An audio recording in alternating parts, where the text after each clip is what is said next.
Hola a todos y bienvenidos a un nuevo vídeo del canal, a un nuevo análisis de ese libro de Adiós Princesa, escrito por David Rocasolano.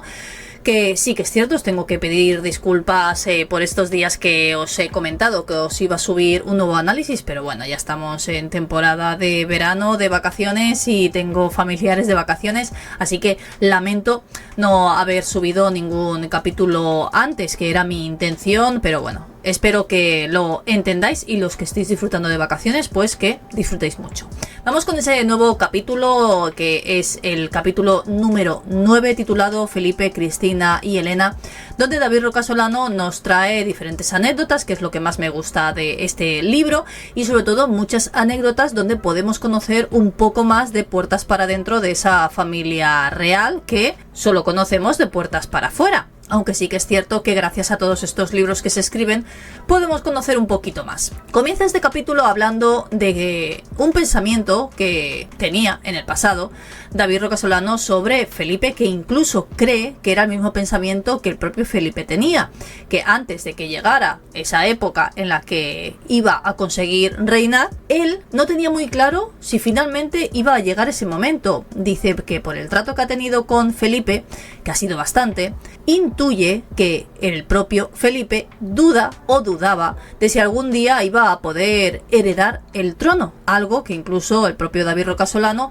tampoco estaba muy seguro de eso. Ya sabemos, continúa esos 10 años de reinado, no sabemos por cuánto tiempo, pero este libro está escrito hace bastante y esto, como ya sabemos, ha cambiado. Yo había leído en las revistas que Felipe tenía una extensa biblioteca y he visto esa casa entera y los únicos libros que vi allí estaban en el despacho de Felipe. Esto es algo que sí que es cierto que se ha hablado muchísimo, no solo de Felipe, sino después de Leticia, que supuestamente les encanta leer y que tienen esa gran biblioteca. Como bien nos dice David Rocasolano, es otra mentira más de la prensa, que como él bien también nos ha contado en diferentes capítulos de este libro, hay que tener un poquito de cuidado a veces con lo que se lee. Él dice que eso de la biblioteca es completamente falso. Además, imagino que recordáis un vídeo que os traje yo por esas fotografías que nos regalaron desde Casa Real cuando se empezaba ese aniversario de la coronación de Felipe. ¿Dónde estaban los libros? Estaban en el despacho de Felipe, además distribuidos de una manera un poco rara, vamos a decir así. Lo que sí vio fue una bodega, que además Leticia les pide que no cuenten nada, aunque bueno, como ya estamos viendo y ahora os voy a enseñar, él lo cuenta prácticamente con pelos y señales. Dice que en una de esas celebraciones o visitas más bien a Felipe y Leticia, que lo hacían muy asiduamente, David y Patricia, estaban tomando café en un pequeño salón al lado del comedor. El único donde además se podía ver una televisión, y Leticia se les acerca y les pregunta que si quieren ver la casa, que no está del todo amueblada, sobre todo la última planta. No entendemos muy bien por qué esa última planta no estaba amueblada. También él dice que si la gente normal pudiéramos entrar alguna vez en Zarzuela, pues nos daríamos cuenta de que no tiene nada que ver con lo que muchos podemos pensar, que es una casa totalmente fría, así lo dice. Están viendo toda esa casa y llegan a ese momento que es lo que nos cuenta, la bodega, porque es lo que más le llamó la atención. Él lo que iba loco por ver era esa gran biblioteca y se quedó con las ganas, porque a pesar de verla completamente entera, no cree que la biblioteca la pasaran por alto, pero sí que se centraron bastante en la bodega.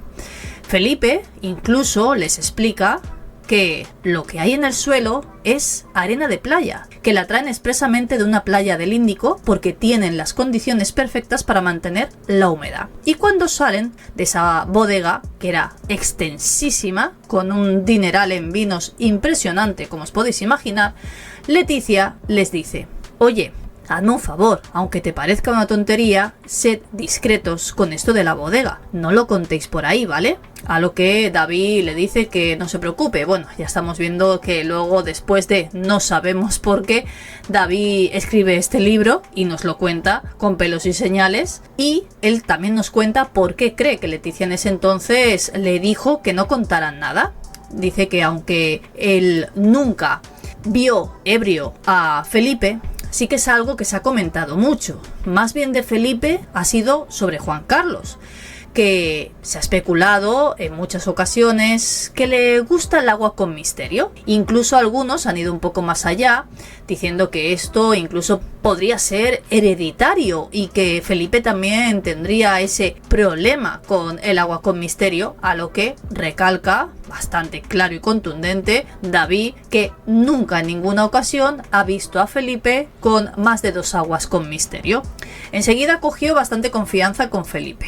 Le gustaba incluso bromear con él por el carácter de Leticia, y nos cuenta una anécdota, una conversación que tiene con él, que le dice David: ¿tú sabes con quién te has casado?, le pregunta en tono de broma después de haberse celebrado esa boda entre Felipe y Leticia. Y le dice Felipe: ¿y eso? ¿Qué me dices? Lo mira un poco con sorna, ya estaba acostumbrado a ese sentido del humor que tenía David con él, y le dice: Leticia, no hay Dios que la aguante, Felipe. Es la típica celosa que siempre tiene que saber dónde estás. Que si te llama por teléfono y no se lo coges, te echa una bronca que te cagas. ¿Sabes de qué tipo de tía te estoy hablando? Una verdadera petarda. Imaginaos la cara de Leticia, que sí que es cierto que dice que no se enfadó con él, pero sí que fue una mirada un poco que no le gustó lo que David estaba contando. Ya imagino que recordáis como en capítulos anteriores él nos contó también otra anécdota en una cena en la que estaban David con su pareja Patricia y Leticia con, en ese entonces, David Tejera, que era su pareja. Y también cuenta algo parecido a lo que más o menos le contó ese día a Felipe. Felipe se empieza a reír, Leticia también intenta quitarle un poco de hierro al asunto y termina riéndose también con ellos, a lo que David le dice: ríete, ríete. Está claro a qué se refería con esa última frase, ¿no? Él ya sabía lo que le iba a tocar vivir a Felipe en los próximos años. Como bien él nos dice, habían mantenido muchísimas charlas, se llevaban bastante bien Felipe y David. Y en una de esas charlas hay algo que a mí me parece peculiar también, por lo que Felipe le cuenta. Dice: oye, ¿y eso de hacer volar un reactor de combate? Eso debe de ser la hostia, le dice David a Felipe. Y él le contesta un poco divertido, también restándole importancia, y le dice: bueno, sí, pero no te creas que he hecho tantas cosas. Yo no he hecho la carrera militar o las demás carreras como las hace cualquiera.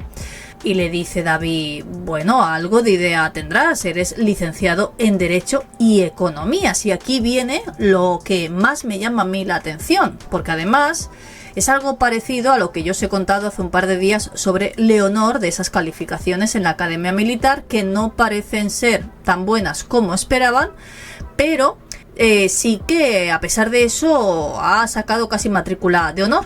Bueno, pues fijaos en lo que le dice Felipe a David. Dice: no, hombre, pero no es lo mismo que en tu caso, por ejemplo. Yo tenía un tutor para cada cosa. Tampoco haces exactamente la carrera. Te centras en asuntos puntuales que tienes que conocer. Por ejemplo, derecho internacional, público. Yo no estaría capacitado para ejercer de abogado ni para dar ninguna clase de economía a nadie. Vamos, que prácticamente es cosa mía o les regalan las carreras por ser quienes son. Algo que, como ya os digo, hace un par de días lo comentamos sobre esas calificaciones que se han filtrado de Leonor.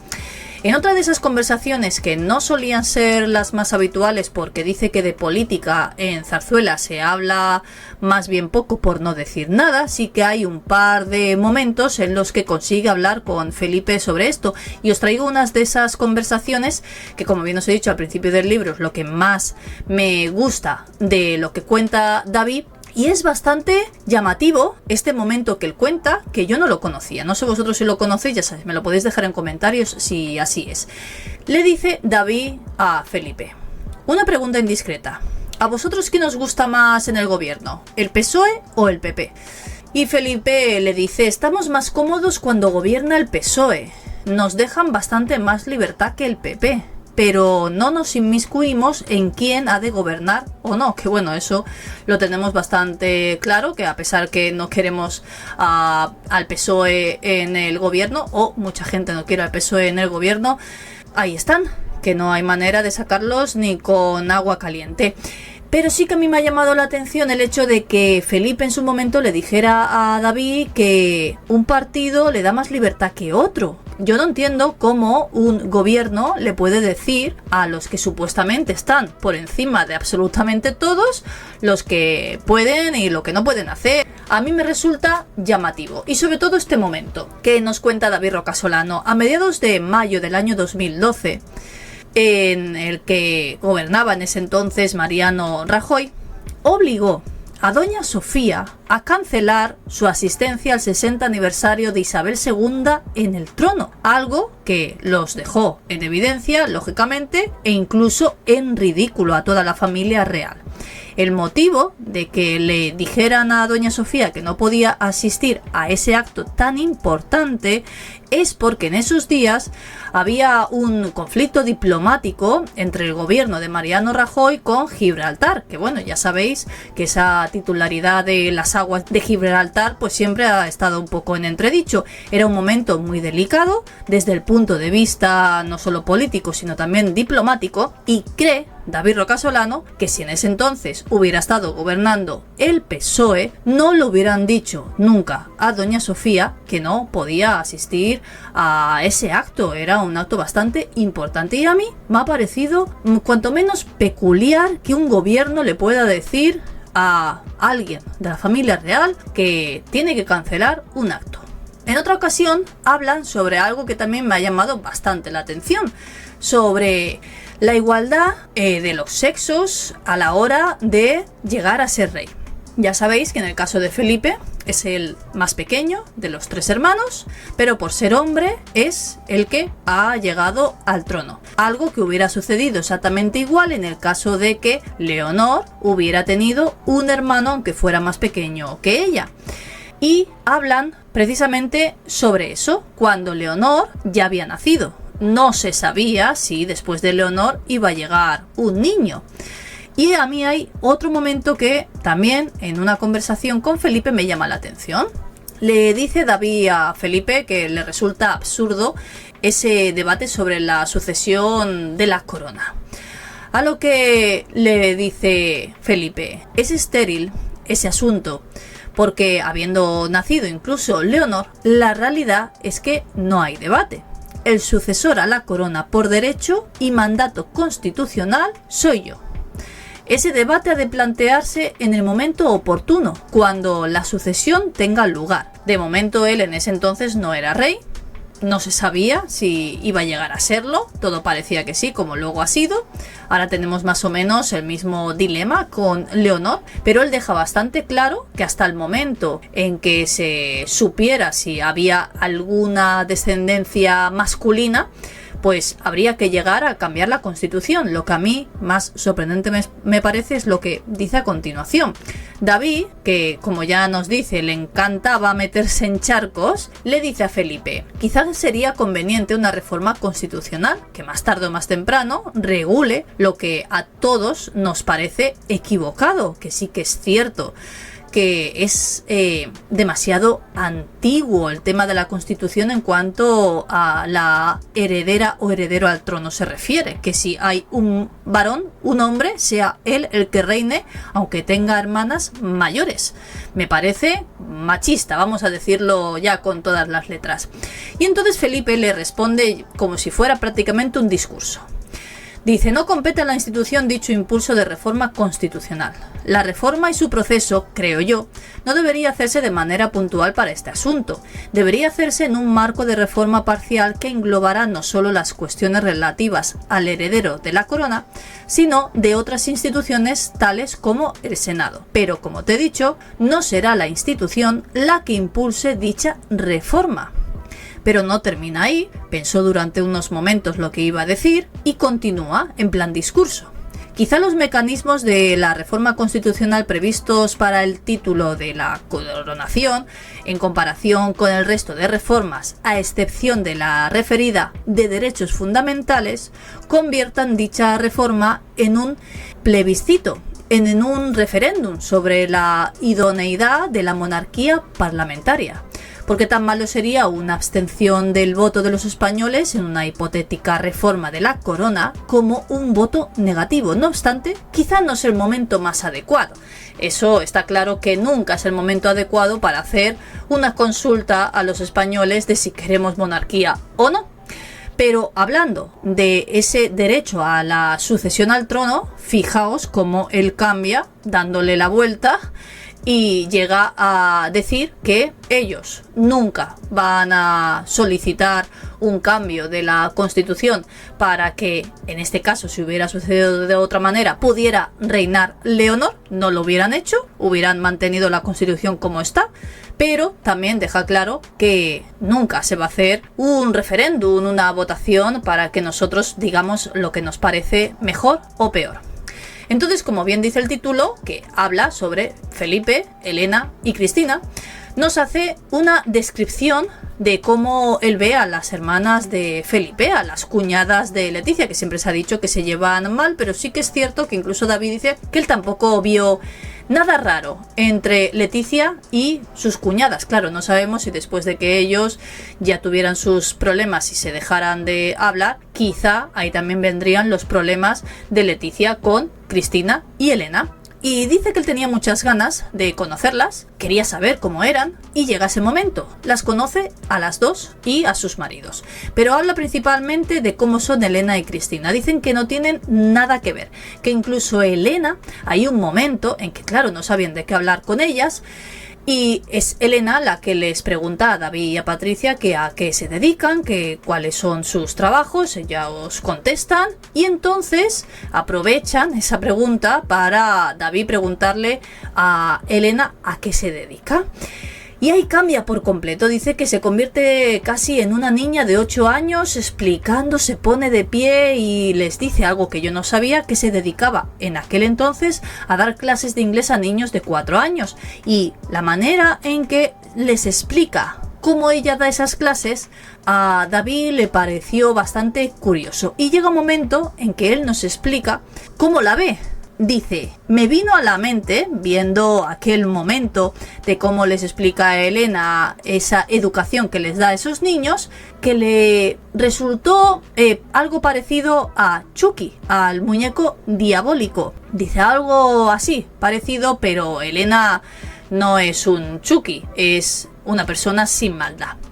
Dice, yo no sé si Elena tiene algo desde el punto de vista médico, pero cualquier persona que pueda mantener con ella una conversación de 10 minutos se da cuenta de que algo falla. No sé si será una cuestión de excesiva timidez. Es una señora que no habla prácticamente nada. Incluso al saludar muestra una parquedad mecánica, como si al estrechar su mano se activara un mecanismo que pusiera a rodar un disco en su interior, como un muñeco. Imagino que os acordáis antes los muñecos que había, que le ponías un disco en la espalda y hablaban. Pues él cuenta que es algo parecido. Dice ese disco en el que quizás solo está grabado "Hola, ¿cómo estás?" cuando te saluda. Sí que es cierto que también cuenta que no tiene nada que ver con Cristina, son como el día y la noche. Él incluso había leído en algunas revistas y periódicos que Elena era distinta, que tenía comportamientos extraños, incluso acerca de posibles problemas mentales. Dice, yo no lo sé con certeza, pero a mí no me lo pareció.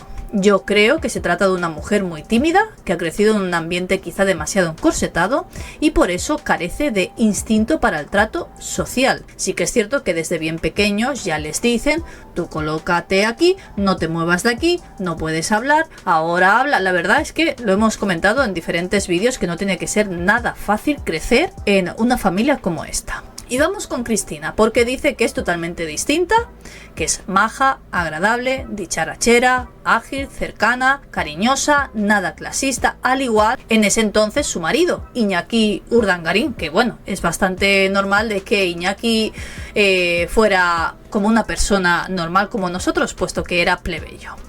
Cuando operaron incluso a su mujer en Barcelona, Patricia, ya lo sabéis, por esos problemas que estaban teniendo sus hijos, que os lo cuento en un capítulo anterior, incluso Cristina les ofreció quedarse en su casa de Barcelona porque la operación se realizó allí por si no tenían dónde quedarse. Eso se lo trasladó Leticia, que dice que sí, en ese entonces también se preocupó mucho por ellos, al igual que Cristina. Dice: agradezco aquella invitación y dado mi estado anímico en aquellas fechas, también su apoyo. También el de Leticia, pero sobre todo a doña Sofía, que como también os conté en un capítulo anterior, casi ella salvó la vida de su hijo por aquella operación que no conseguían que le hicieran y gracias a doña Sofía lo consiguieron. En ese entonces también saltaron dos escándalos. Uno, el de Iñaki Urdangarín, que le encontraron aquellos 700.000 euros en una cuenta en Suiza, y ya sabéis cómo fue todo lo demás, y habla un poquito más sobre ello, pero también otro escándalo que quizá no lo conocéis. En julio del año 2012, un escándalo que se descubría que Jesús Ortiz, Menchu y Enar habían sido denunciados por alzamiento de bienes, y algunos periódicos también incluyeron a David Rocasolano en aquella trama. Decían que él había sido el que había ensuciado la saga de la princesa. Así lo decían en algunos titulares. Él dice que para nada fue así y de hecho él no tuvo ninguna denuncia por ese tema. Hablando sobre Iñaki Urdangarín, él cree que siempre ha sido el distinto, como la oveja negra en esa familia. No ha tenido nada que ver cómo han tratado a Iñaki a cómo han tratado a Jaime de Marichalar, que rápidamente cuando entró en la familia y se casó con Elena, le colocaron en un puesto privilegiado como están el resto de familiares. Algo que no fue para nada igual con Iñaki, que tardó nada más y nada menos que 10 años después de casarse con Cristina que lo colocaran en un lugar privilegiado. Él cree que siempre ha cobrado muy poco dinero viniendo de la familia que es, evidentemente, porque él dice que a Leticia en un principio le asignaron 60.000 euros y cree que Iñaki Urdangarín estaría por la misma cifra o incluso menos, y quizá a Iñaki le parecía poco dinero si se comparaba con el resto de familiares. Y claro, eso le llegó que en el momento que lo colocaron en ese sitio privilegiado donde podía conseguir dinero fácil, pues así lo hizo. Se encontró con un dinero que pensaba que no iba a tener nunca problemas por estar donde estaba. Sí que es cierto que David Rocasolano no lo exculpa, pero de alguna manera dice que casi lo puede entender, porque quién sabe si lo que estaba a sus alrededores era algo parecido, hacían lo mismo y no les pasaba nada, y él pensaría que por ser marido de la infanta Cristina pues iba a ser algo parecido, al igual que a Cristina, que a pesar de sentarla en el banquillo diciendo que él ya no conocía nada de los asuntos de su marido, se libró, como ya sabemos. Dice que recuerda, por ejemplo, una tarde que visitó un concesionario de coches de la marca Volvo donde trabajaba un conocido suyo. Esta anécdota también me parece peculiar, sobre todo hablando de esa facilidad que tienen en la familia real para decir que no les regalan nada, pero como todos ya sabemos, eso no es así. Y él también, en esta conversación que cuenta con Leticia, nos lo deja bastante claro. En ese concesionario le dice su amigo que trabajaba allí: hoy hemos estado preparando los coches de tu familia. Claro, David se queda descolocado y le dice: ¿perdona, qué me dices? Y le dice: sí, ya sabes, de tu familia. Y le dice: es que no sé de qué me hablas. Y le dice: sí, hombre, que hemos estado preparando los coches que le vamos a entregar a doña Elena, a don Jaime y a tu prima. Mira, ese plateado es el de Leticia. Y claro, dice que cuando sale de ese concesionario lo primero que hace es llamar a su prima y le dice: hola Leticia, ¿cómo estás? He visto tu coche, ¿sabes? Un poco misterioso. A lo que le responde Leticia: ¿de qué hablas? Y le dice: sí, el nuevo, estuve en el concesionario por casualidad, el Volvo que os regalan. Y ahí ya se pone un poco casi enfadada Leticia y le dice: David, a nosotros nadie nos regala nada, nadie nos regala coches, esos coches son de patrimonio nacional. Yo no sabía que la marca Volvo eran de la familia real, que era un patrimonio nacional. Yo no sé de dónde se ha sacado eso. Y claro, entonces David le dice: ya, supongo, pero vamos, que lo usas tú. Y entonces, como si estuviera regañando a un niño pequeño, le dice Leticia: David, son de patrimonio nacional. Claro, ahí David ya se queda sin más preguntas porque sabe de sobra lo que Leticia de alguna manera le está diciendo, que no puede decirle que efectivamente esos coches son un regalo, al igual que otras muchas cosas. Hasta aquí este capítulo, espero que os haya gustado, os iré trayendo el resto lo más pronto posible, espero cada día ir subiéndose aunque sea un capítulo. Pero me podéis comentar a ver qué pensáis, que os he comentado muchísimas cosas que quizá no sabíais. Espero que os haya gustado como siempre y nos vemos en el próximo vídeo.